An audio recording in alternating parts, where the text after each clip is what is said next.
to Midsummer Scream. Two of the most famous haunt events in the world take place on opposite sides of the U.S., but are bound by 3 letters. HHN. While both events share multiple IPs from year to year, they are both unique in their own right, earning them undying coast-to-coast love and admiration from their fans. And just as unique as each event is, so are the visionary creatives behind their production. One of them has come from the heart of Central Florida, and the other has crossed the ocean from his home in Ireland to be with you here this afternoon. Please, welcome to the stage, Universal's own Titans of Terror, creative director and executive producer of Halloween Horror Nights Hollywood, John Murdy, and senior director of entertainment and creative development at Universal Orlando Resort, Michael Aiello. 6.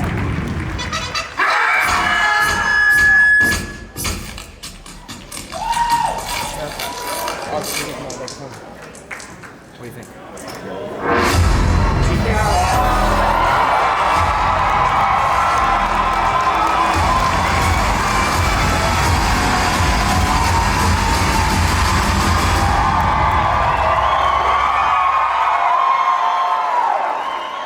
Midsummer Scream, welcome John Murdy and Michael Aiello.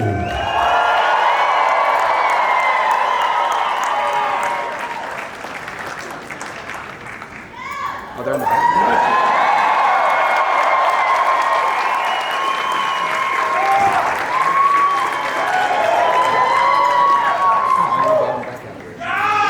That's his name. What's your name? Adam! How you guys doing? Let's get this thing going. Halloween Horror Nights 2025. Let's hear it. West Coast and East Coast. How many of you guys, show of hands, how many of you guys are going to make the trip to both coasts this year? Right on. All right. I'm John Murdy. I'm creative director, executive producer of Halloween Horror Nights at Universal Studios Hollywood.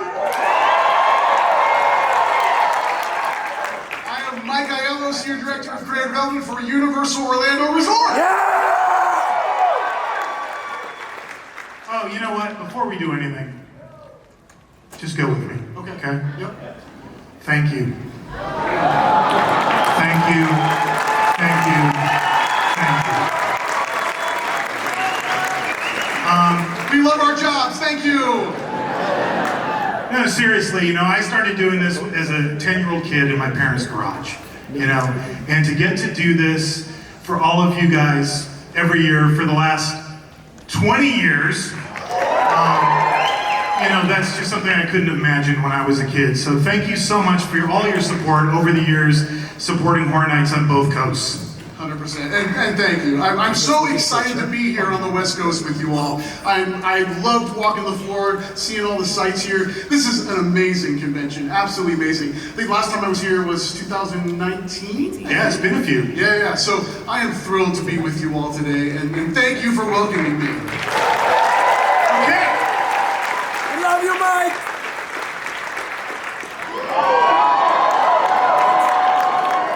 What's this mean? What is this? Oh, this is how this goes. Yeah. You know how this goes, right? By the pricking of my thumb, something wicked this way comes. Damn. You got anything? Nope.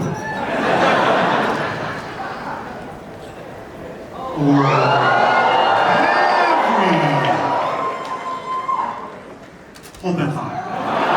Okay? We'll get to that. Earlier, we solicited questions on X for our fans to ask Mike and I, but before we get to that, we're going to answer a lot of your questions today. We got some surprises in store for you. but we thought it might be cool to let you guys be the first people to see the HHN 2025 commercial spot. Would you guys like to check that out? Okay, let me see if I can do this correctly. Awesome. Yeah, that's great. That's going well.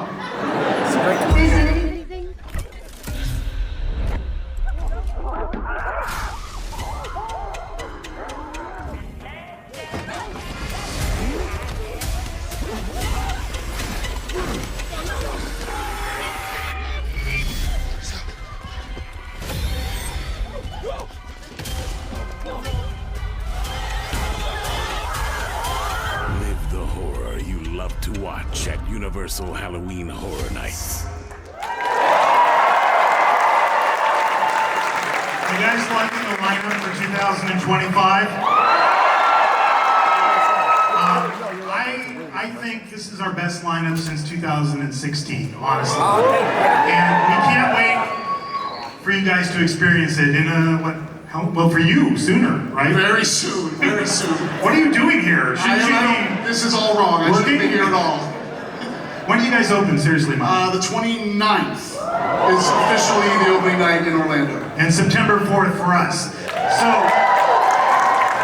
we're going to start this off. We wanted to answer some of the fans' questions that they put on X. So it's Q&A time. Let's start. Oh wait, this appears to be an Orlando person, Mike. So I'm going to have you read this one. Okay, how long is your process for selecting which IP franchises you two, your collective teams, choose for the event? What goes into the process? Well, it's how much time do we have? Honestly, like the IP franchise process isn't just John and I. It is a massive team of people. We work with not only our insights team to kind of study what people are enjoying out there in horror pop culture, we look to our marketing teams to help inform us of what's out there and available. We have an amazing team that, along with John and I, approaching certain studios and individuals to seek out if they're interested in working with us. We also have IPs that come to us. Yeah, all the time. So we actually start that process in like March. So like March of this year, Mike and I and a bunch of us would sit down in a room and start thinking about, okay, what do we want to do for HHN 2026? And we'll be doing a whole lot of that this week. That's also why I'm here. Don't follow us. All right, next question. How much do fans have impact on making creative choices for Halloween Horror Nights every year, like acquiring specific IPs for the year? This is from SoCal Tall Guy. Yeah! He's just a guy. You Shout out the last guys, one. you guys know SoCal Tall Guy? He's just a guy. He's not tall. And I would answer that question with Exhibit A.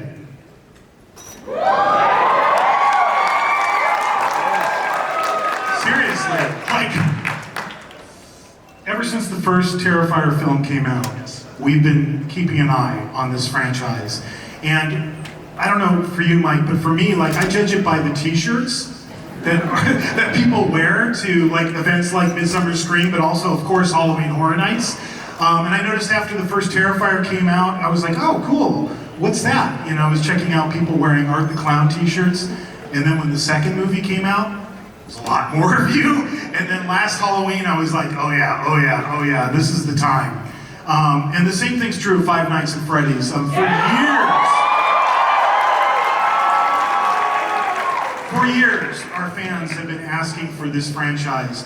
So honestly, this is for you guys. I mean, we sat down this year and we went, number one, Terrifier, check. Let's go talk to Damian Leone and Phil Falcone. Number two, Five Nights at Freddy, check. You know, we really curated the slate with our fans top of mind, no question. Yeah, and an IP like Five Nights, we knew if we were going to say yes to this, we had to do it right. If you're going to see those characters, they have to look identical to how you see them in the film and in the franchise. So the only group we could have worked with was the Jim Henson Creature Shop. They created Yeah, you know, you guys remember a couple of years ago ago, we did Blumhouse Behind the Screams, and we did that prop display. That was the moment that, for me, was the light bulb moment, was walking in there when we had those creatures on display and going, first of all going, damn, that's like 8 foot tall. And then going, oh, if we ever do this, we gotta have Jim Henson's Creature Shop do it. So we've been working with them for like over a year, right, Mike? We've been on this for a long time. And last week in Hollywood, they started loading in, coming into the house. So we can't wait for you guys to check out Five Nights at Freddy's.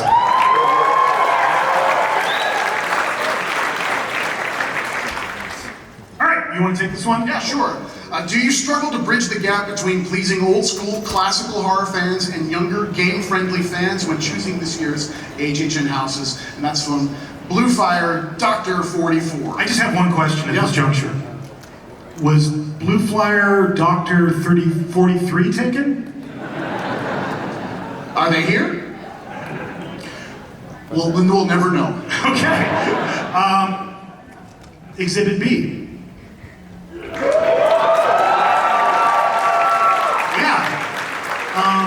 Yeah, that's something we intentionally, when we're building the slate, we're looking at that specific thing. We always want to have properties that appeal to the hardcore horror fan that loves slasher movies. That's why Jason Universe is a perfect fit for us. But we've started getting into video games. Way back in the day, Silent Hill and Hollywood. You guys did Resident Evil, right? Resident Evil, yes. And then a couple years ago, we joined forces on The Last of Us. Sure did. And so this year, we wanted to bring Fallout to life. Are you guys excited about that? I was just in there last week with the creators of the show, and it's still like we're just getting into props and dressing. That's going to start rolling through this week. But just to step into the vault, are you guys excited to step into the vault? It's amazing. Scenically, it's some of the craziest stuff we've ever had to do, but it's going to be incredible. Yeah, well, and it checks all the boxes that we need for what we feel will be a great haunted house. It has diversity environments. You've got the fallout shelters, you've got the wasteland, diversity in characters. We just installed the T60s into the house just this week. And I said T60s. Ours are in the mail. Ours are coming. We're waiting. But again, it checks all of those boxes. And honestly, like being able to work with Amazon for the first time, we've never really partnered with them before. So we've got a new company that we can collaborate with, which is really exciting. All right, next question. Has any of Universal Orlando's Halloween Horror Nights icons ever been to Universal Studio Hollywood's Halloween Horror Nights? And this is from Sergio Torres, AR7. Time for a short history lesson. Take out your notepads, everyone. Here we go. It's a tradition. We might as well get into this. Yeah, the answer is yes. Way back, the first year I did Horror Nights in Hollywood, 2006, we featured the director. Anybody here that saw that event in 2006? Oh wow! Okay, I'll tell you a quick little funny story. So we wanted to film some stuff with the director, kind of like viral, it was before viral videos really in 2006. We wanted to shoot something from the tram POV, so I put a camera crew on the tram, and I got a good friend of mine who was the lead singer in a band at the time called the Graveyard Farmers, and I said, hey, just over by kind of like the Bates Motel, this kind of wilderness area, the back lot, I'm like, hey, just when the tram goes by, just come walking out of the woods, dragging a body. But I didn't tell anyone I was doing it. Don't recommend that. And we also featured Jack the Clown. He was the icon in 2007. Yeah, Jack! Bring back Jack. Bit of trivia, by the way, Okay. on the director. His name changed when he came to Hollywood. It did. It did. He was Paulo in Orlando, and he was Pavel in Hollywood. Yeah. And then he was Billy in Singapore, I think. Yeah. So he's apparently an anonymous individual who just goes around the world changing his names. He's got. Well, if you did what he did, you Right. have to change your name. Good point. You wouldn't want the authorities after you. Right. Oh, okay. Will Hollywood Harry get more lore, and one day meet Orlando's icon, Jack the Clown. And this is from Egyptian Horror 9. No one heard that. He said, bring chance. Now, it's time for a slightly longer history lesson. More lore. How much lore do you want? All of it. Okay, well let's really quickly go through the lore for Hollywood Harry, okay? I'm interested. Okay, well this is how he came to be. He started at Universal hosting a kids TV show called Koodle's Carnival. His real name is Harold Kapowitz, and that was in 1958. As, this is the proof, right here. And then in 1964, he got asked, that was the year we started the studio tour, and that was kind of the beginning of Universal Studios Hollywood as a theme park, and he became the mascot for the Universal City Studios tour. And there you can see him out there on Lancashire in front of the Universal sign, and there he is on the tram. And then in 1973, the studio canceled his television show. I love that they actually got a photo of him reacting to that. Yeah. And they replaced him with two different icons. They replaced him with Frankenstein Jr. in 1973 and a gorilla holding a camera. Fair trade. I didn't make this up. This is real. This is really I was a little kid. I first came to Universal in 1972 with my family, and Frankenstein Jr. was the icon of Universal Studios Hollywood and a gorilla holding a camera. I see new icon. Think of the possibilities. And so he just kind of hung around the front main gate of the park, kind of like those people that hang out in front of Groman's Chinese Theater, trying to charge people for autographs. And this went on through the 70s and into the early 90s. But then he started getting all sketchy. And eventually security asked him to leave the property in 1993. But he didn't leave. He just went up into the hills that surround the Universal backlot, and he's been living there ever since. In 1998, people started noticing him on the studio tour and started taking pictures of him just wandering around the backlot next to the Psycho House. Yeah. And, at that time, the internet started coming alive, and they started filming all these videos of Harry sightings, and they gave him this name. They gave him the name Hollywood Harry, and he was born in 2016. He hasn't been back for a while. Should he come back? Yeah.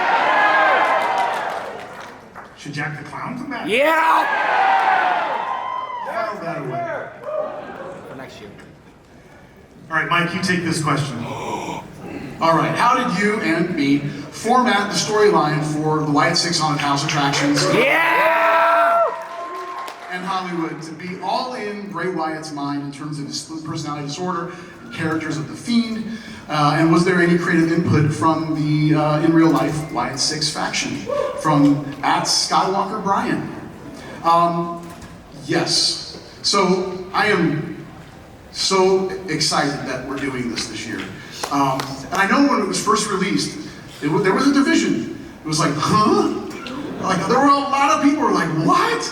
Wrestling? Are you kidding? And I'm saying, no, I'm not kidding. Yeah! What was that? Cashing in. We're getting body slammed in there. Cashing in. She wants me to body slam you. Oh! You're ruining the end of the panel. He's gonna throw me through 6 tables. Yes. Now this relationship really started. I actually knew Bray Wyndham. We exchanged messages. He went to Horror Nights in Orlando all the time, and we exchanged a lot of messages. Talked a couple times, and we talked about the possibility of something like this someday. And he had portrayed all these amazing characters. And horror and WWE have been part of their makeup for decades. In fact, Horror Nights in Hollywood. Yeah, before my time, we featured The Undertaker in a haunted house. So we had talked about this, and then unfortunately for those that are aware, Wyndham, he passed away. And it never, obviously didn't happen. And then about a year ago, June, his brother, Taylor, Bo Dallas, also Uncle Howdy, debuted a brand new faction that was inspired by Bray's characters and his storylines. And they kind of rejuvenated the Wyatt name in WWE programming. They're a horror faction. They're every bit the kind of Rob Zombie textures that you would find in any horror film. And if I remember correctly, after that debut, you sent me an email. Yes. And you're like, check this out. Yes, yeah, because that night, one of my good friends, Marty Miller, he's the vice president of live TV for WWE, I literally called him after they made their debut, and they did this amazing single camera push into where the wrestlers come out on TV, and they had basically done this massacre backstage, and it looked like one of our haunted houses. And I called literally that night and said, we need to talk, and we got the ball rolling, and that's when I emailed you. Yeah. And then Mike brought it to the table. It's kind of the way we work together. Like, sometimes I'll have a hookup or a connection with a filmmaker, and I'll go, hey, what do you think of this? And in this case, Mike was super connected to WWE, so he brought it to us. And for me, I as a kid in the early 1970s, my dad used to take me to the Olympic Auditorium in downtown LA. You know what I'm talking about? I think it's a church now. But that's where wrestling was held. And this was back in the days when, it wasn't what it is today. It was like Freddie Blassie, John Tolis, Man Mountain Mike, Mil Mascaras, Haystack Calhoun. It was that era of wrestling. And my dad would, I think this is right next to Skid Row, if I'm not mistaken. Like, I don't know why my father took us there, but that was my earliest exposure to wrestling. But I needed to learn a lot. So I literally watched YouTube videos, which I often do, pretty much the entire history of Bray Wyatt's arc in WWE from the Wyatt family all the way through, and then with the Wyatt Six, like watched every single wrestling match, every single promo. And by the time I was done, I had such an appreciation for the genius of Bray Wyatt. And it just felt like this is something we need to do. This guy was so talented. I think if Bray was still with us today, I think he would have ended up making movies, honestly. I think that's where he would have taken it. But what he created is so layered, and the story, it goes so many levels deep. Even when you get into the costumes, which we obviously have gotten into in great detail, every stitch means something. It's incredible, the universe that he spawned and what his brother's carrying on today. So we're incredibly honored to be doing this. And I always like to think of when we're building a slate for Horror Nights. There's the things that are kind of obvious, that are kind of what I would call the meat and potatoes of horror. But then there's these other things, I call them brand expanders, and you've seen us take these chances over the years, where we go, okay, let's take this and bring it into the world of Halloween Horror Nights and turn it into a live experience for you. Are you guys psyched to see this? Yeah! So, and I think we all kind of like the main beats, what the story is we're trying to tell. But we sometimes have different scenes and different approaches into our houses. Honestly, I think that's super cool. I've always thought that's cool. I love that people can go to Orlando and see one house and then come to Hollywood and maybe see something slightly different. I think it's cool to have those differences park to park. So for Hollywood, for me, this is the facade, by the way. All you people who've been trying to film this, it's not easy. I feel for you. I do. You guys are riding the studio tour and you're trying to get that picture, and all you could see was the roof, and people were like, it's Creature of the Black Lagoon. It's and I'm like tweeting them back, no, it's Gilligan's Island.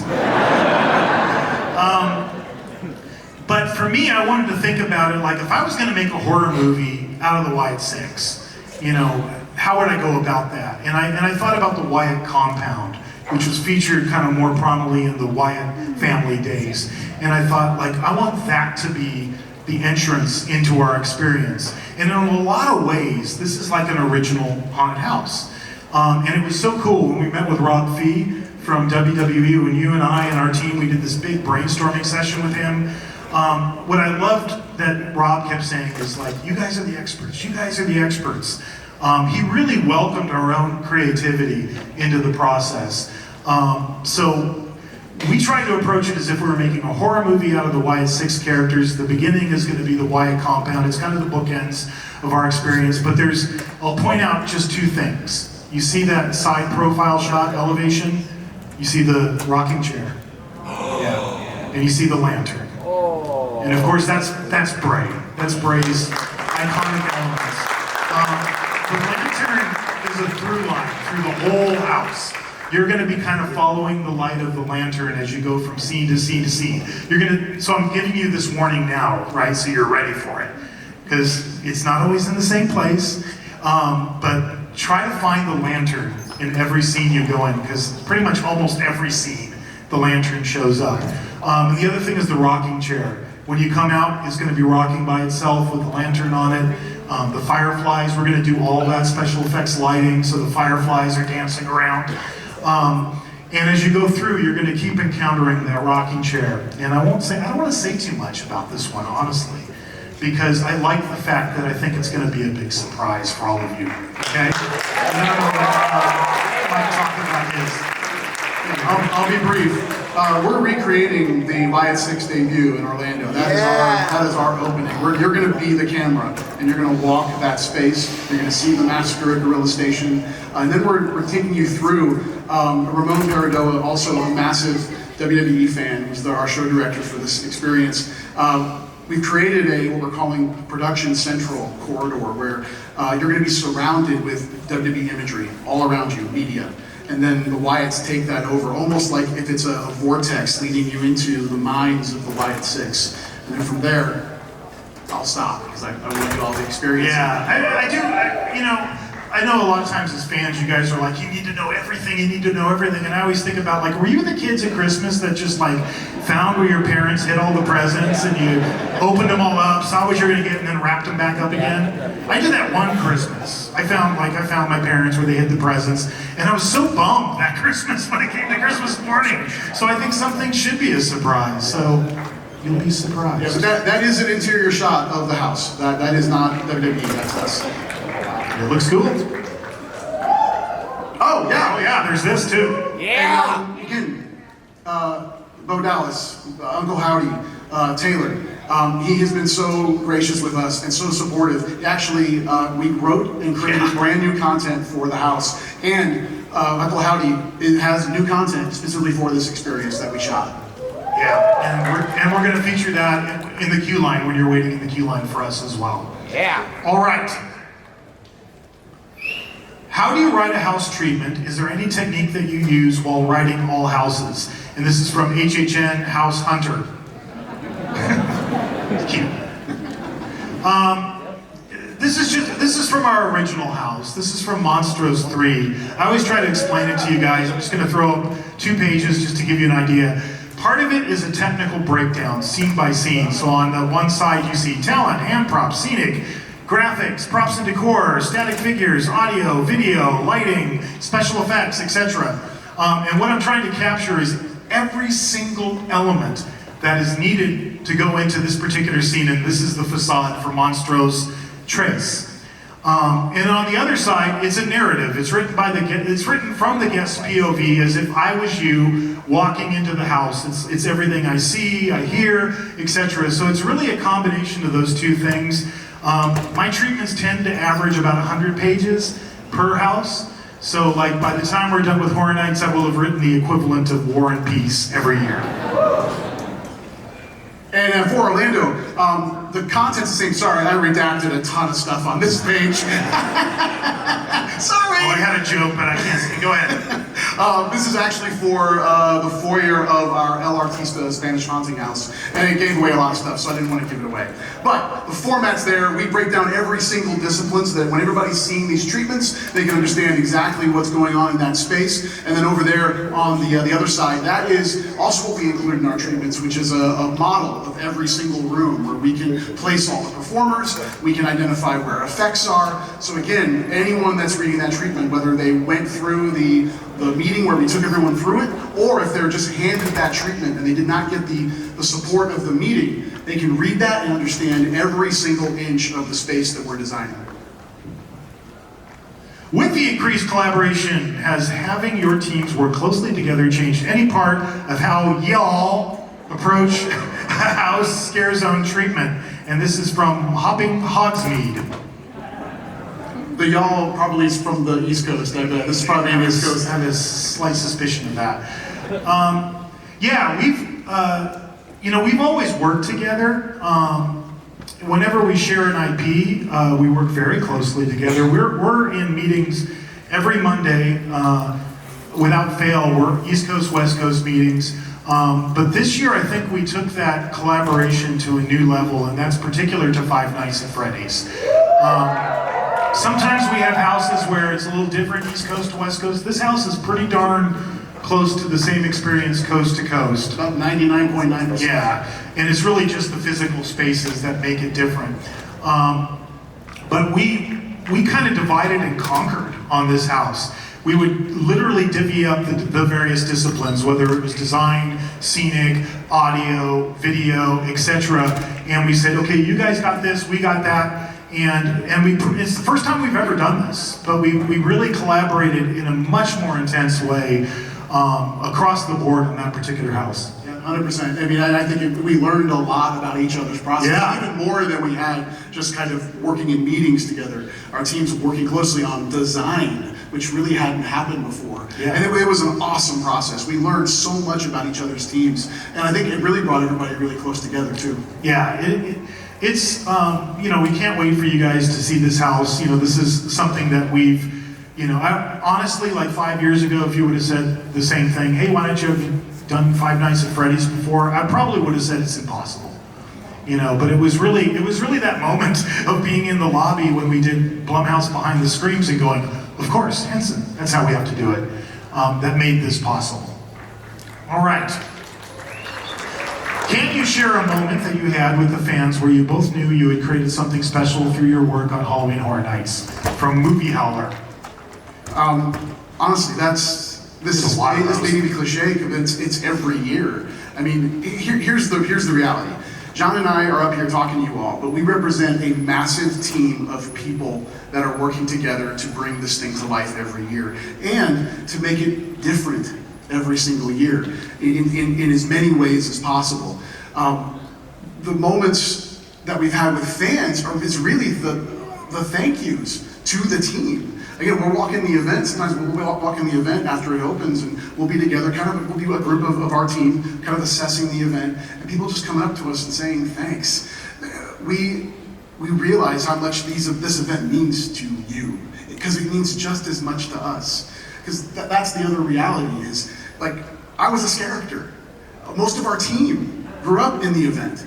And we're now helping to create the event. And that means so much to us, to be able to do that, to bring you something that you can escape to every single year. Because I think that's really what this event is about, is we all want to escape to some place that is that warm blanket. And for many of us, all of us in this room at this convention, horror is that warm blanket.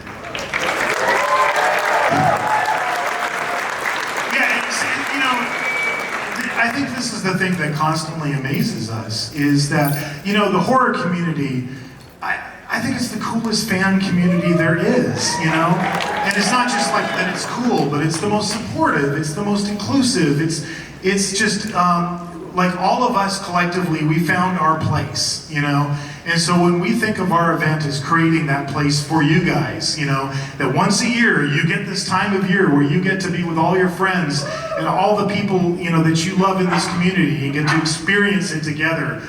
Just one thing I'll say about this particular question, like over 10 years ago, and this happens to me all the time, I had like a dad walk up to me and he's like, hey, my son's really into like your event, he's kind of obsessed with it, and I thought it was like a fad and it would pass, but he wants to do this when he grows up. I don't know what to tell him. Can you give him some advice? And I did, and I've stayed in touch with that family all these years. And this year, that same kid who was a little kid who came to Horror Nights just finished his first internship for us, working on Horror Nights. So it's kind of amazing to see all of that come full circle. And there's so many stories like that. All right. For both of you, your time at Horror Nights has given you a front row view to the crazy growth and popularity of Halloween and horror-focused events. Creatively, where do you see the industry and Horror Nights specifically going in the future? From a lonely omen space.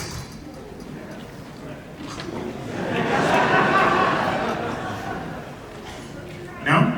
Sure, why not? Space station is just sitting there. I mean, it should have a haunt on it, don't you think? I don't know, where do you see this going? I think it's actually happening already. I mean, we just soft opened Horror Unleashed in Vegas. If you just asked any one of us 10 years ago if there would be a 365 home for horror with Universal's name on it, I would have said no way. And there it is in Vegas. And that's really cool. That's really cool. And it's a whole different experience. It's a whole different thing than what Horror Nights is. And that was important about that Vegas experience. Is it gives you a taste, it gives you a flavor, but we also want it to be unique, just like we want our Horror Nights events to be unique. That's very important for that application. And, you know, on the East Coast, Epic, you know, now has an entire Universal Monsters Land.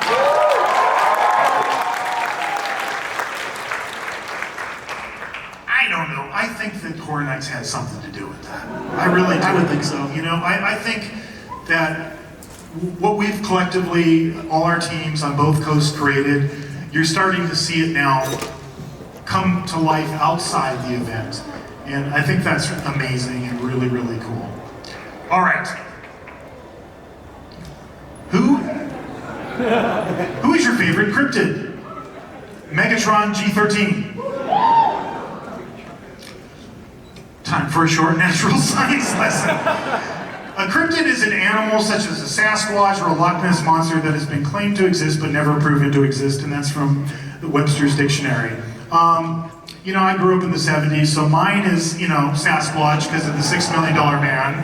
And, you know, we tore down the ice tunnel years ago to build the Fast and the Furious attraction, but he's still out there. And ours are Yetis. We love Yetis in Orlando. We love them. We've done 2 haunted houses based on Yetis. We love them. I've never been scared more in my life than in our Yeti houses because they're crazy. Those characters are nuts in there. I love them. All right. What makes Terrifier a perfect candidate for this year's Horror Nights at Horror Nights and Horror Nights Orlando from Just Warren 26608? You know, we could answer that question for you. Or we could ask the guys who made the movies. All right. Let's bring to the stage Damian Leone, the writer, director, producer of Terrifier, and the producer Phil Balconi.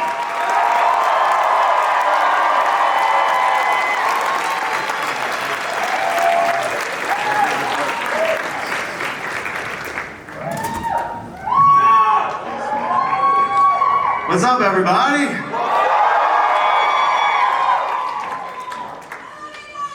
We love you back. Wow. So what was that? What makes Terrifier a good candidate for HHN? Yes. Why do you think Terrifier is a good candidate for HHN? Art the Clown. He's a fun, sick, sadistic, twisted son of a bitch.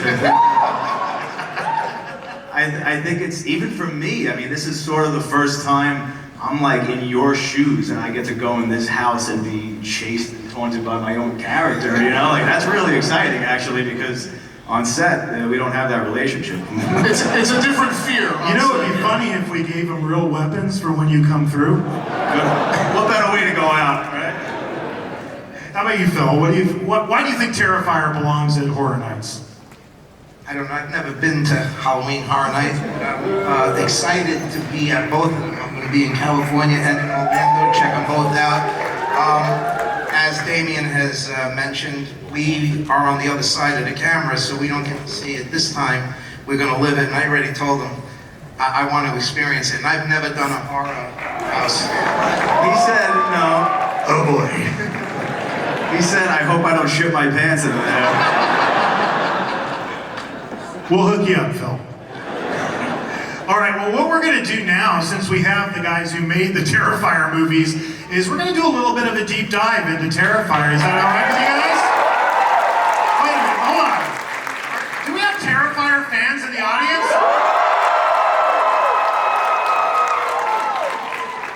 That's what makes Terrifier a great franchise for Halloween Horror Nights. All right, let's start with the concept. You know, the first thing we did is we all kind of got together and we talked. And, you know, Mike and I, we both gravitated towards this, which is the Funhouse from Terrifier 2. And I just learned this not that long ago, but would you explain this, guys? Yeah, it doesn't exist. Yeah, so in Terrifier 2 you see this, and we did not have the money to build an actual scale facade. So I'm a fan of like really old school techniques that they don't really use anymore, so I wanted to use sort of a miniature forced perspective approach to doing this. So we really just built like a 3 by 2 foot facade, and then we used some digital effects to map it into, you know, like with a background plate. And it worked pretty cool. And I wish I could really get my hands on the actual facade now that they built. This is the first time I'm ever seeing one in reality, which is so friggin' cool. Very surreal. It would be funny if we did that. It'd be like Spinal Tap with Stonehenge, you know, you guys show up and you're like, what? Oh, really? So, here's the facade, by the way. For all of you, and I know you've seen this because you've retweeted it, but like, people ride the studio tour at our park all the time just so they can try to get a picture of this facade.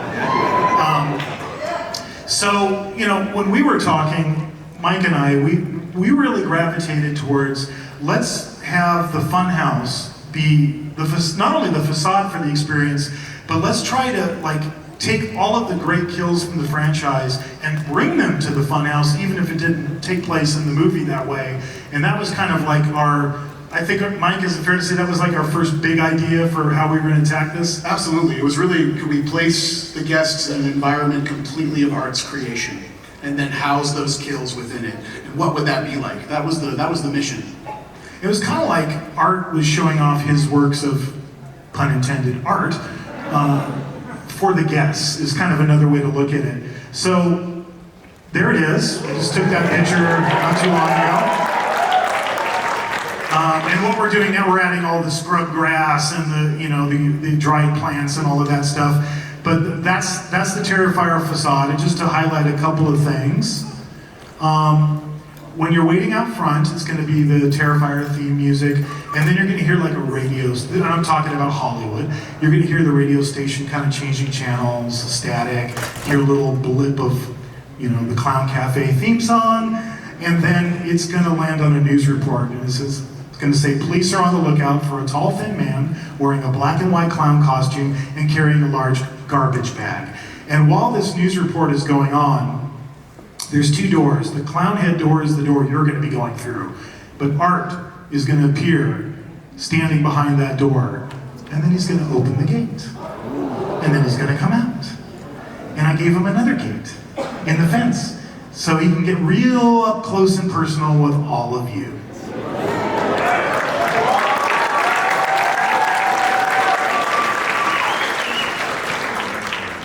And Mike? Ditto! Here's a scenic elevation of the facade in Orlando. We made one minor alteration to really sell that Art has taken it over. We painted over the clown that looks a lot like Jack the Clown and made it Art instead. So you can really, when you go into the house, you really get a sense that this is Art's world. He's now taken this funhouse completely over. And then I think the next slide is the facade. There it is. That's it.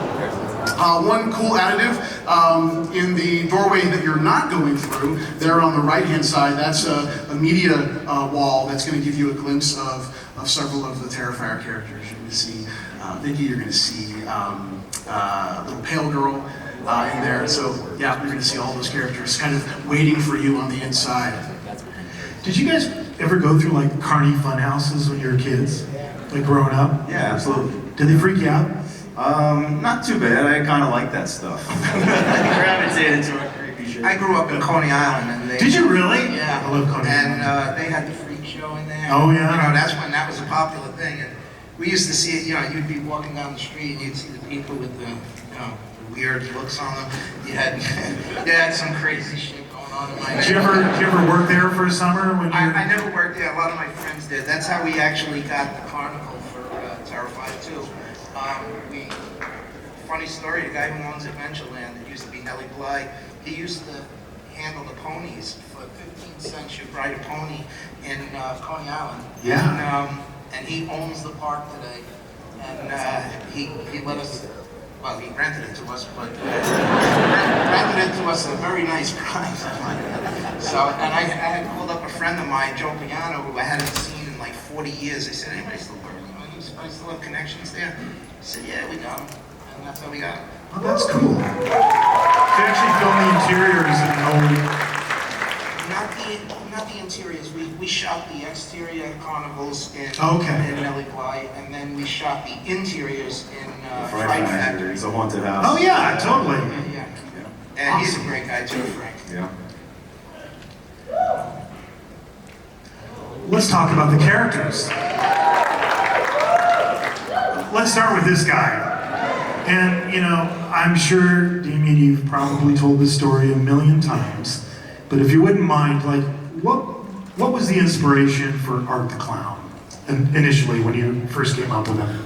Yeah, just making a short film, and I wanted to put a bunch of horror, sort of, classic cliche characters in this short film that I could use as a calling card, and I wanted to see if I could do anything interesting with them and put my own spin, and I wanted to try and do something different with a killer clown. And when I was designing him, I said, he can't be anything like Tim Curry's Pennywise. So I didn't want him to be colorful, I didn't want him to speak, I wanted him to have weapons instead, and I just sort of wanted to turn him into a slasher. And it was really just based around this one scene, which is the scene in the short film The Night Circle, which was then put into All Hallows Eve, just with Art terrorizing this woman in the train station. It was supposed to be a bus, and that's actually why that scene exists at the end of Terrifier 3. And then... It's a fabulous scene, I might add. Did you have something to do with that scene? I might have a little bit.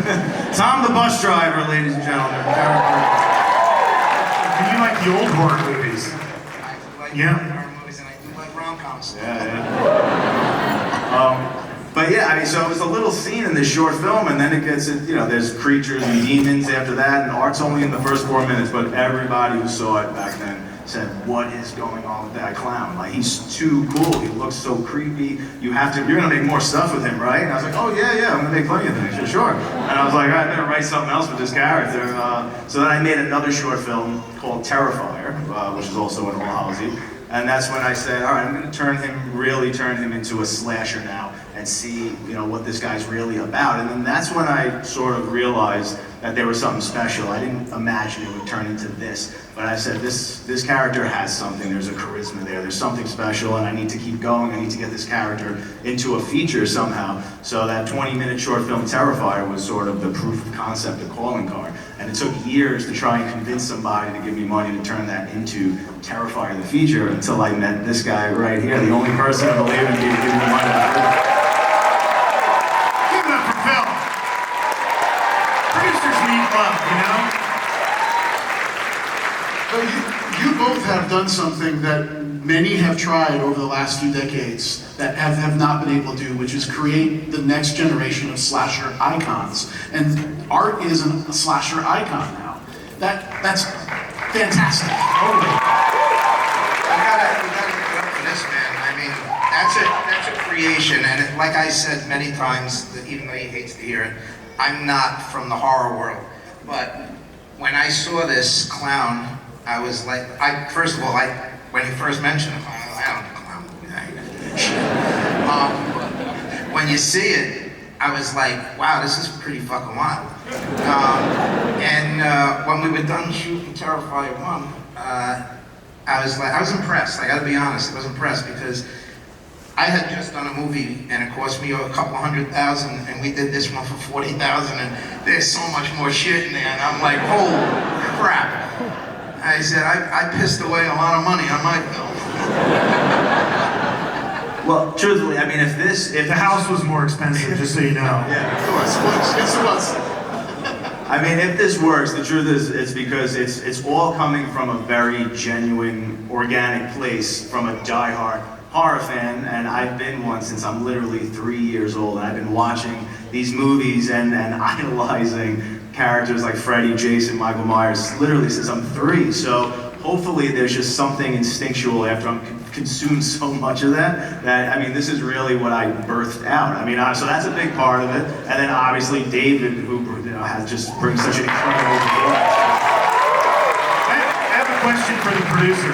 How did you guys find David? Was it like, did he just come to an audition, or was it? Well, we were looking for a new Dave, a new Art. Now we're looking for a new Dave. No. We were looking for a new Art, and the person we had that we did the teaser with, he couldn't deal with the lenses. Yeah, most people don't know that. Before we hired Dave, we had another actor. We shot a teaser for it, and this was after Mike Gianelli, because Mike Gianelli was the original Art the Clown in the short films and All Hallows Eve, but then he just didn't want to act anymore, so I had to replace him. And there was someone else that I'd been working with, and I was like, I think this guy could do a good job playing Art. And we filmed this teaser, but he has these like really bright, striking blue eyes, and I said, that doesn't work with this character. You need to wear these black lenses, and we put the lenses in for the teaser, but they irritated his eyes so much, and he was like, I don't really want to keep go on playing this character wearing these lenses. I was like, okay, so we got to start again. And I said, let's hold an audition. We put it online, and then we rented an office in Manhattan, and we had people come in. And David, I've said this many times, David was like the 6th person to come into the room, and as soon as I saw him physically, I was like, this is the guy. I'm like, please let this guy not just, be a raving lunatic or something. I'm like, yeah, I'll tell you, he doesn't have to do anything. He just looks so perfect, and especially I was looking for somebody thinner now, because the way I sculpted Art's face, he's sculpted to look kind of like a zombie. So I was like, he's gonna be great. And then Dave didn't have any size or anything. He just knew he was coming in for a killer clown role. And he said, well, what do I do? And I said, I don't have any lines. I said, no lines. I said, I just need to see you decapitate somebody, and you're having a very fun lethally. And then you can see his audition online. He's like, okay. And then he just flips the switch, and he goes into almost like what you see as Art the Clown right now. It's almost identical. Yeah, and fantastic. You knew right then that it was going to surpass like what I was even looking for. And it was just Phil and I in the room, and then he left, and I turned to Phil and I said, are we really looking for anything else? I was like, that's the guy. So let's bring him back, put the makeup on him, and have him do this all over again. We basically shut down the audition right there, and that was it, yeah. Wow. So let's talk about Art. So we always do character illustrations. They're done by our in-house artist, Lucas Colshaw. He's been doing these illustrations for years. You guys know his work. He's been doing it for years and years and years. These are just some of the iterations of Art the Clown you're going to experience in the house in Hollywood. We have our classic bloody Art. We have Art after he's scalped the woman and is wearing the hair. We have poopy Art. And of course, Santa Art. And then this is kind of a combination of Orlando and Hollywood. But Mike, did you have anything on that? No, I was just going to say, it really is about the multiple ways we need to bring this character to life for a house that has to run, the number of nights it has to run. Yeah. You've got prosthetic versions, you've got mask versions. Again, you're seeing two on the sides there, 2 new iterations of the character that our team's created with Damien's guidance. Yep. Let's talk about Vicky. Damien, can you explain the character of Vicky, where that came from? She's evolved. She has evolved, yes.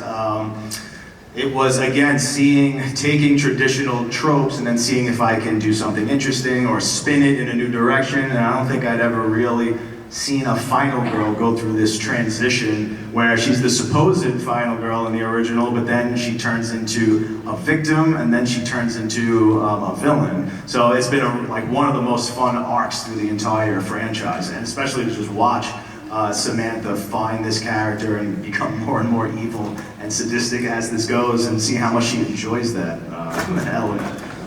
And this was a really challenging makeup that also evolved through the course of the movies. It was very crude originally. It was totally different materials, and then by the time we got to Terrifier 2, I resculpted everything, made new teeth, and this is very, very difficult makeup for her to wear because she's virtually blind. So obviously one eye's completely covered, the other eye has an acrylic eye that plugs into the prosthetic and has a tiny pinhole for her to see through. And then the dentures, they go, obviously they clip into her teeth, but they have these gums that push her real gums as far up as possible, that twists her mouth out of shape, and then we basically glue the prosthetic into that, so she's stuck looking like that, and blind for, 10 hours or so, it's not easy, yeah.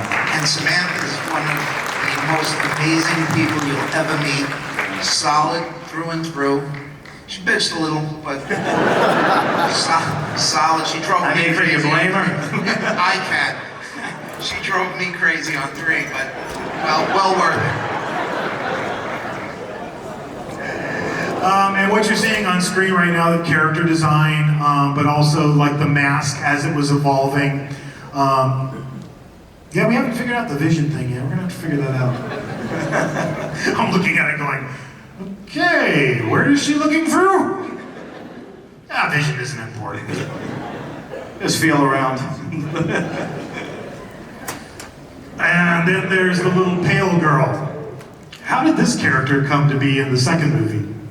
I wanted a character to embody the evil that resurrects the boogeyman, which is something you don't typically see in these movies, right? It's just the boogeyman trope. They come back from the dead and you don't really know why, but what's bringing them back, what force or what. So I thought this would be the reason why it's this little creepy girl is actually based on this old short Fellini film from an Edgar Allan Poe anthology movie called Spirits of the Dead. And there's this little devil pale girl in it, and then I started seeing all girls starting to dress up as art and do their variation. I was like, I have to quickly do my own version of this before it's out of my hands. It was like the first Halloween when people started dressing up, and I started seeing that, and I was like, all right, I'm gonna make my own little version, because the original pale girl was supposed to look like her, obviously, but not be dressed as Art the Clown. She was going to be in this sort of sundress and have a flower in her hair, and then I quickly was like, no, it's going to be a female little Art the Clown. And you will find out a lot more about this character in the next one. Yeah. So, for us in Hollywood, Little Pale Girl is a special effect.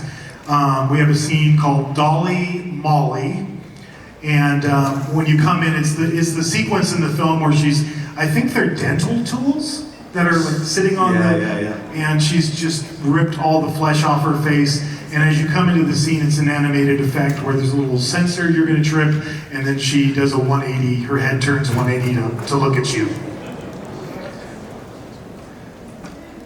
In Orlando, we've got live performers that are going to play Little Pale Girl, in both versions, both iterations, in her most ghostly sense and in her most mauled sense.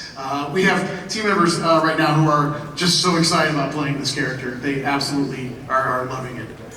Wait, can I just say, everything you're saying, this is all them. This is what they presented to me for this house. Yeah. And I'm just, and I was just blown away. I mean, this is everything that you could possibly want and more put into this. If you love this franchise, you are going to absolutely be blown away by what they have in this experience.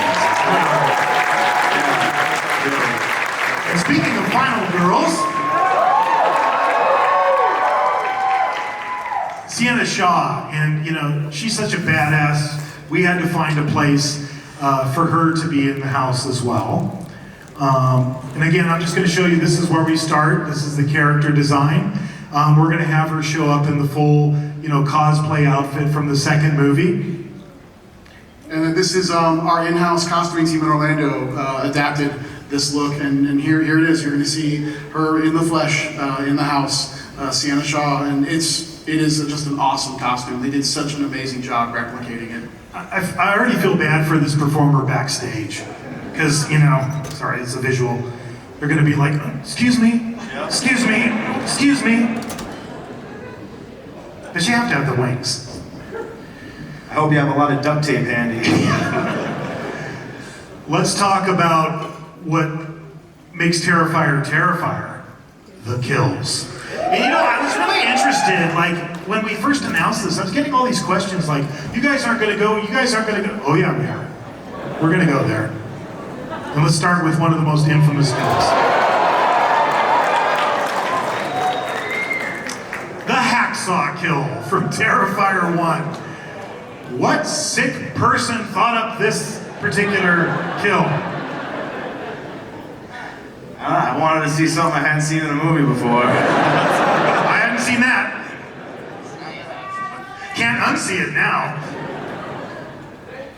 That was the entire idea, was just I want to do something I've never seen in a movie before? Yeah, and it was, well, obviously me and Phil did the makeup effects in part 1, so that was like, that was something cool that I had in my pocket, was knowing how to do these effects and not, having to worry about a ratings board or anything. We were so under the radar, we could do anything, and I said, this movie, at that point, no following really whatsoever, except, there was a, nice group of people who really enjoyed All Hallows Eve, but, for the most part, nobody knew what this movie was or who this character was. And I said, if people are gonna watch, why are they gonna watch this movie when they can watch, a $20 million Hollywood horror movie? And I said, we have to put things in this movie that they're afraid to put into their movie. And I said, I've seen a million slasher movies. I have to come up with something really cool that I haven't seen before.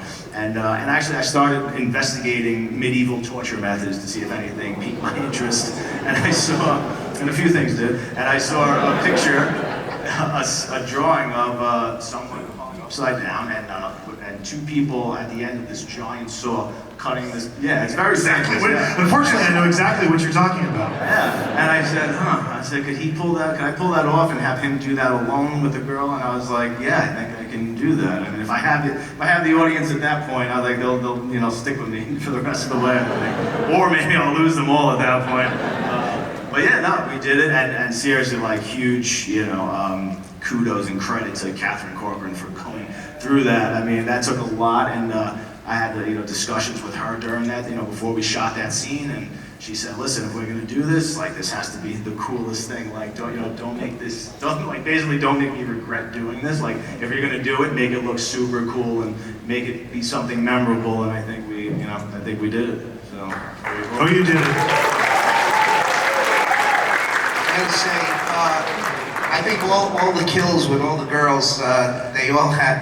They were brutal areas that we shot in, and just like the environments. Yeah, the environments. That's what I'm talking about. And it was tough, and they all were troopers. You can't make them wait. It's not just me and him. There's a whole crew of people. I mean, the first one, it was like 5 people on the crew. Second one, it was like 9. And but everybody wore a lot of hats and did a lot of things. Without them, we couldn't do it. But the actors and actresses, my God, what they went through. And evidently it's worth it. Who cleans up the blood? Who cleans up the blood when you do a scene? We all do. You all, like, literally all clean up the blood? All literally. Matter of fact, I quit because I was mopping the shower scene. I'm mopping, and he's over there goofing around, and I said, the next person that walks through this fucking blood, and I gotta clean it again, I'm fucking out of here. And he starts laughing. I said, that's it, I'm out. Dropped the bottle, walked out. I'll post it. I have it, so. So what we're showing here, so we have a scene, it's called, in Hollywood, it's called Silly Saws. And it's just all different kinds of ways that Art the Clown can saw people in half, including the classic kill from Terrifier 1. So this is the concept drawing we did for that kill. And of course you're going to be showered with blood. You guys are really freaked out about this, aren't you? I mean, you're like really freaked out about this blood thing, aren't you?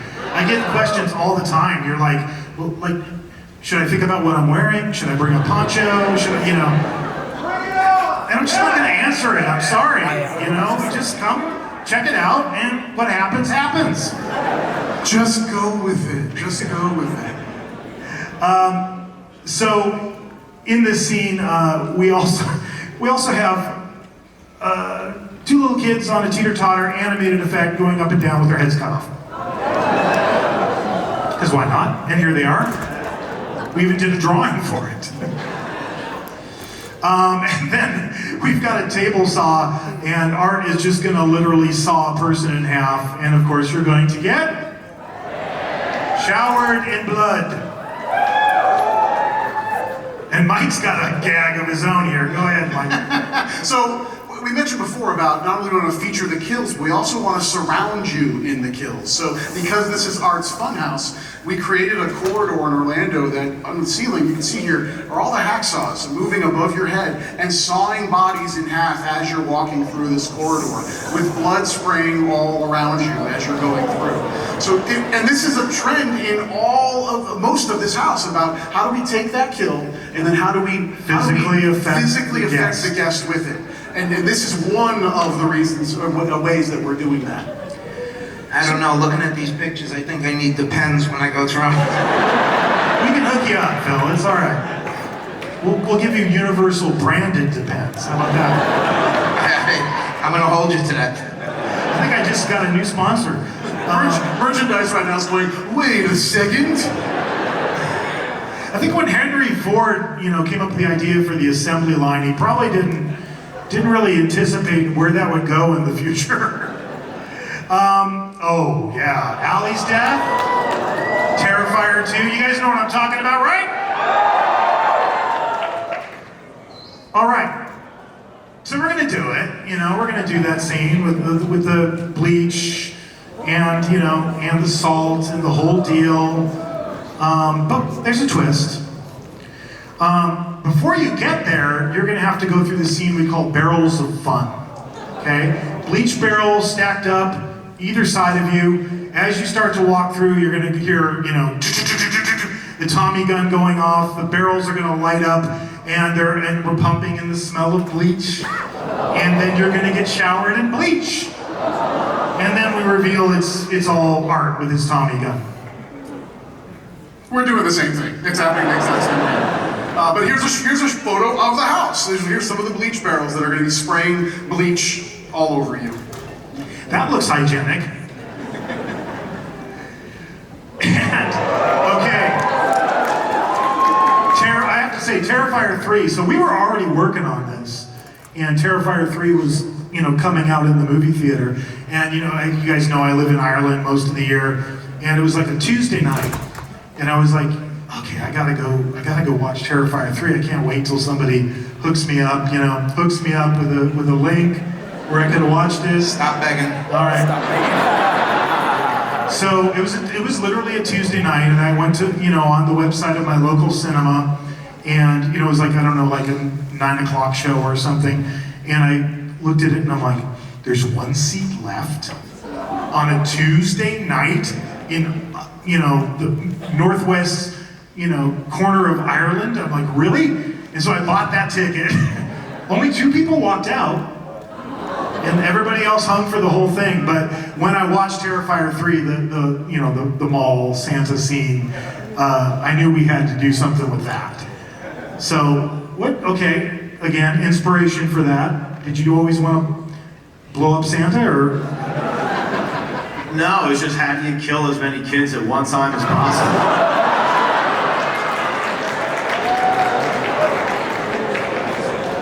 We've gone to a dark place. I'd like to point out that Phil and Damien do not work for Universal Destinations and Experiences. Thank you. Well, it's been a good 20 years of Horror Nights, but I think I'm going to be hanging it up after this. Chris Williams is my art director, production designer. Chris has been doing Horror Nights with me for 20 years. So this is him and his team, his art department. They've created that entire, Santa set. You're gonna go into Christmas, except all of the elves are, beheaded and disemboweled, and their intestines are stringing the Christmas trees, and their heads are the tree toppers. And then after you go through this, we're gonna take you through this like hedge maze of Christmas, and it's all the Terrifier, it's a Terrifier Christmas, all of that is playing. And it's just gonna rain blood, So literally, we're just not giving you a choice, Dry path, wet, no, just all of you go in the same place. And of course, Santa Art will be attacking you with his chainsaw the whole time. Yeah, ditto. I mean, We're doing exactly what John just described. Here's the scenic elevations done by our amazing team back in Orlando. Manuel Cordero is one of our designers working on this house. A light maze there. You can see some of the bodies that are strung up. I will say, and this is a record, this house has the most bodies ever in a haunted house in the history of Halloween Horror Nights in Orlando. That is a fact. That is a fact. Yeah, there's a lot of dead elves. Well, you know, in some ways it's kind of like our revenge against Christmas. You know? Because I don't know about you, Mike, but like, you know, when I come out to LA every year, and like you go to Home Depot and you're like, oh yeah, look at all this Halloween stuff. Last year I was trying to find like a costume for my kids because they came out for Halloween. And I went to like, I don't know, Target or something, and it was already Christmas. And it was like not even Halloween yet. And I thought at that moment, if I could get my revenge against Christmas, I'm gonna do it. And luckily your film, when I saw Terrifier 3, I was like, oh, perfect.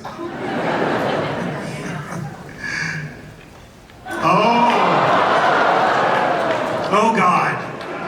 If you thought Texas Chainsaw Massacre smelled bad, if you thought The Exorcist Believer smelled bad, if you thought the bathroom scene in Insidious with the kid puking smelled bad, these guys, you know, they did the work for us. There, in the first Terrifier movie, there's that scene in the pizza parlor. I don't know if you would care to explain to our audience the inspiration. Explain yourself. Yes, explain what Art did in the bathroom. I never saw a slasher like take a shit before, so how do I make my guy different? And it just became a running theme, though, you know, through the motif, so to speak, through the movies. I do have a very specific question, because I've been trying to figure this out ever since I like watched the movie and went through it. What the hell is that in the sink? It's got teeth, it's got eyes, it looks like poop. It is, it's a poop monster.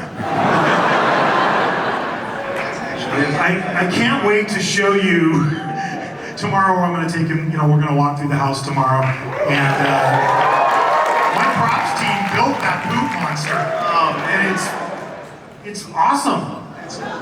It's so cute. I could market this. It's like a bath toy or something. I don't know. How was that filming that scene? Was it awful?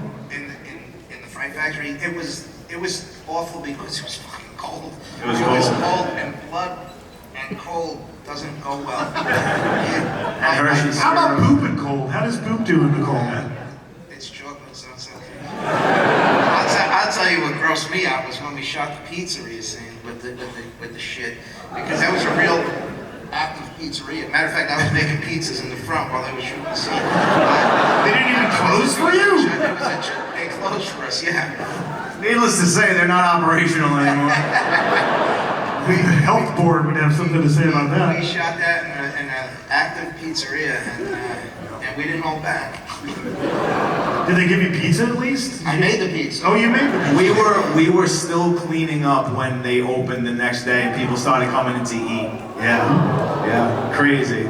And so much blood got into the dough mixer. It was crazy. It was brutal. I felt terrible, because I always say, however we go into a place, you gotta leave it the way. Gotta leave it better. Oh. You gotta leave it better than when you go in.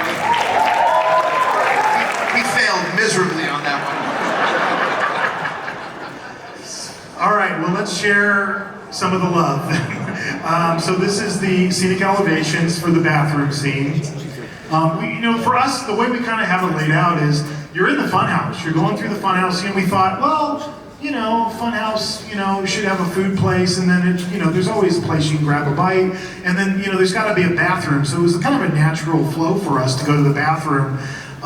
So while you're in the bathroom, we thought it would be fun to have like little Easter eggs in the stalls. So there's kills inspired by Terrifier 1, 2, and 3 as you're going in. So we got the dude from the pizza parlor who gets his head turned into a human jack-o'-lantern in stall number 1. We got the mashed potato kill from Terrifier 2 in stall number 2. And we have that unfortunate construction worker that Art rips all the flesh off his face in stall number 3. But then batting cleanup is art. And as you're coming in, he's writing his name on the wall in poop. And if you look at that character design, his little, clown gloves are just caked in it. So, and the smell will be pumped in as well. We're just replicating what we saw.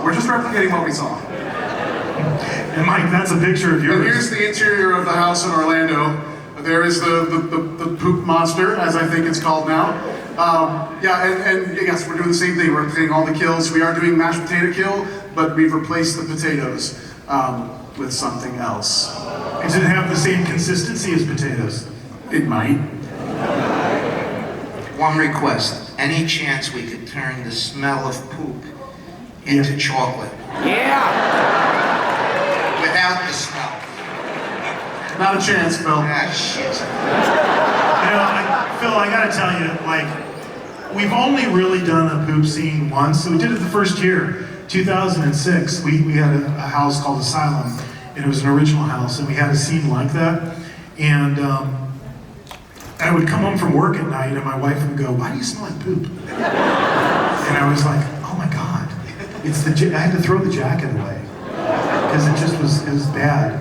And there's also, I should mention, getting in and out of the bathroom are underwear hanging in your path there's been a little accident.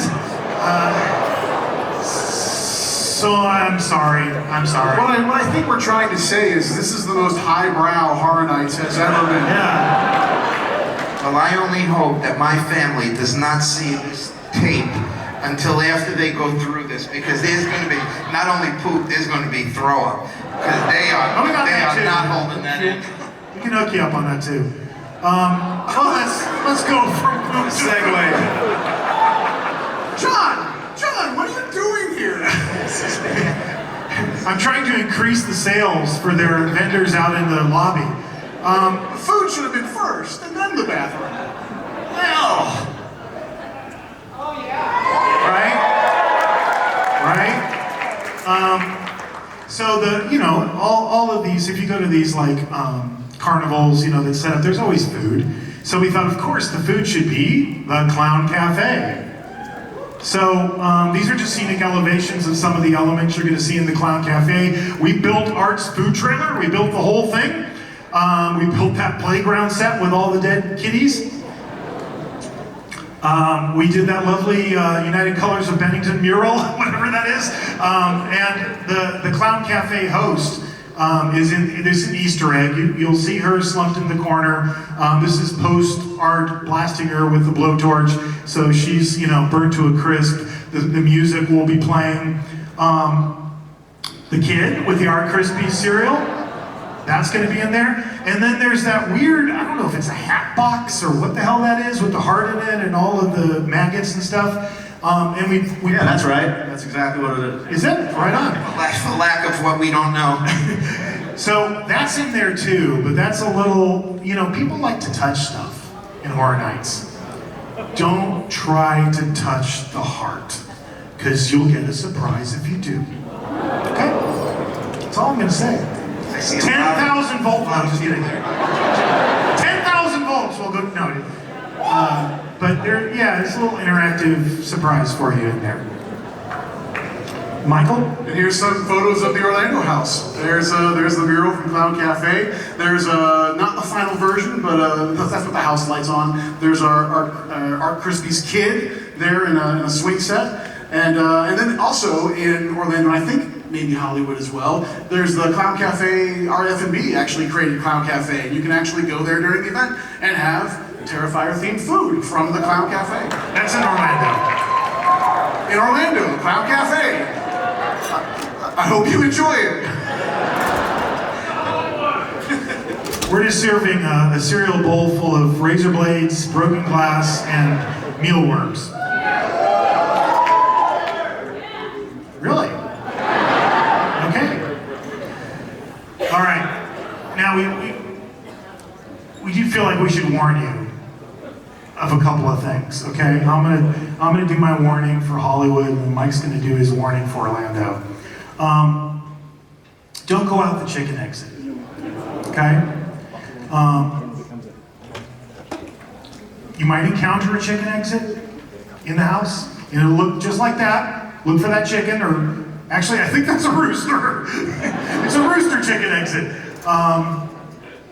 You might end up backstage if you go out the chicken exit. And you might encounter some things you're not supposed to encounter. So if you see the chicken exit, at your own risk, okay? And it's a little surprise for you guys, okay? So I'm just gonna leave it at that. In Orlando, I think we've gone on record saying this is going to be the wettest house we've ever produced in the history of the event, and we're not lying. We're giving you two paths in Orlando.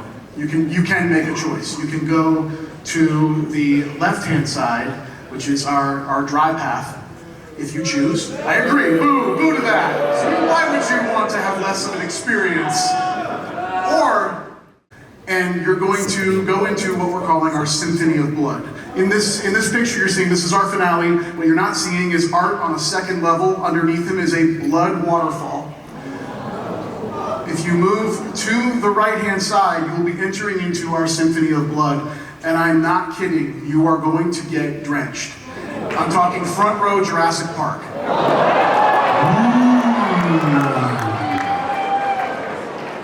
But you have a choice. You have a choice. The direction to the team when we first started the creative was, can we create a finale that feels like a car wash of blood? And that is what this is. I'm not giving you a choice, I'm sorry.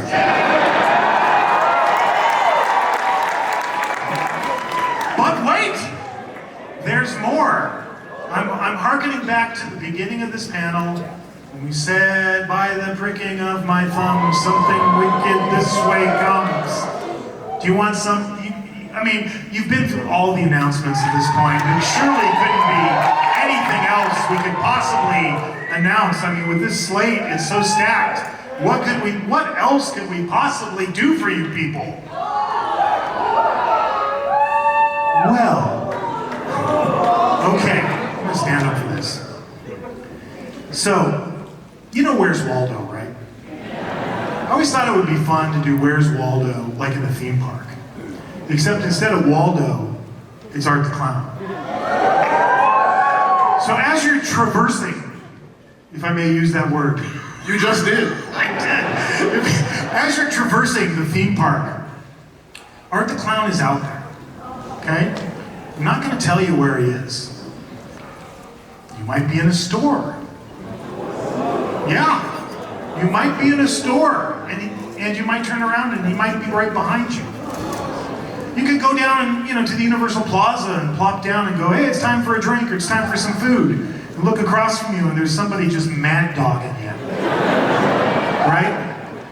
You could go down the Starway down to the lower lot of the park. He might be down there too. He could be anywhere.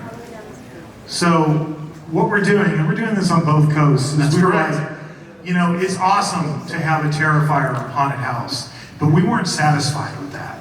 We were like, Art's such an awesome character. And we really truly believe this, guys, Damien and Phil. Mike and I grew up on Freddy, Jason, Leatherface, Michael Myers. We were like smack dab in the middle of the slashers. And there really hasn't been a worthy slasher icon until Art came around in a long, long time. And we want to pay tribute to that as much as we possibly can. So these pictures up here, they're kind of suggestive of what you might see in the park. I don't know, Mike, if you want to add something else to this. It is exactly what you said. We want Art to be everywhere we can possibly put him, and also never tell you when that's going to happen. You will encounter him when you least expect it. And that's the really fun thing, and that is the character. He's unpredictable. Yes. So we're proud that you all let us do this as well. And everything we're talking about here, Art in the Park, the house, is our loving tribute to the work that the two of you and your teams did to create this amazing thing. Yeah, give it up for them.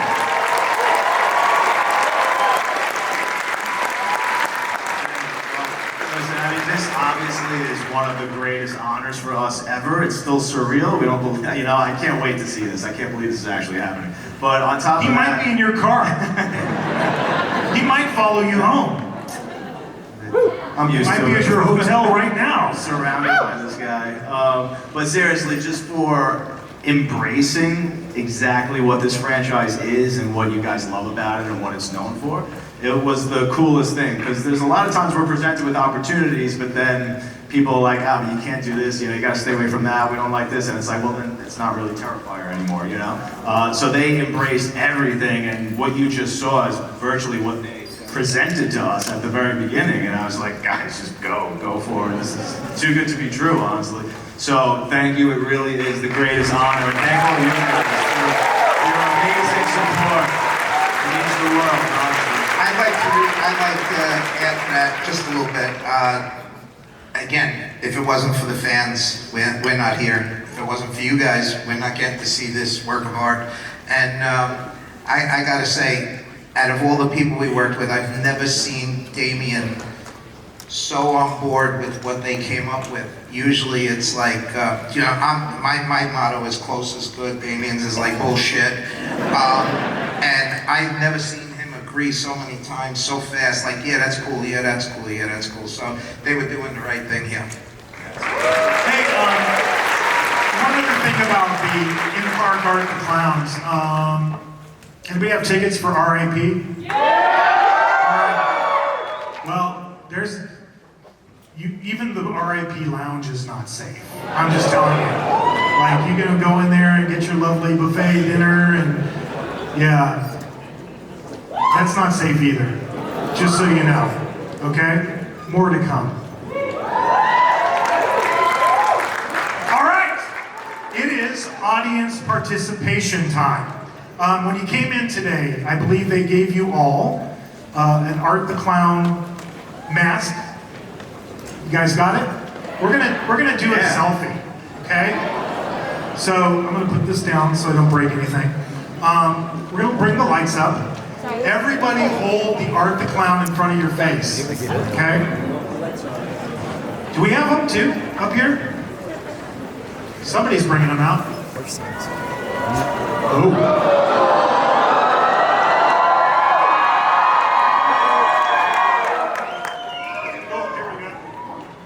All right, Phil, that's for you. Damien, that's for you. Arch, you don't get one because you already have the face. Okay. So we're gonna turn around, face the audience, put them on.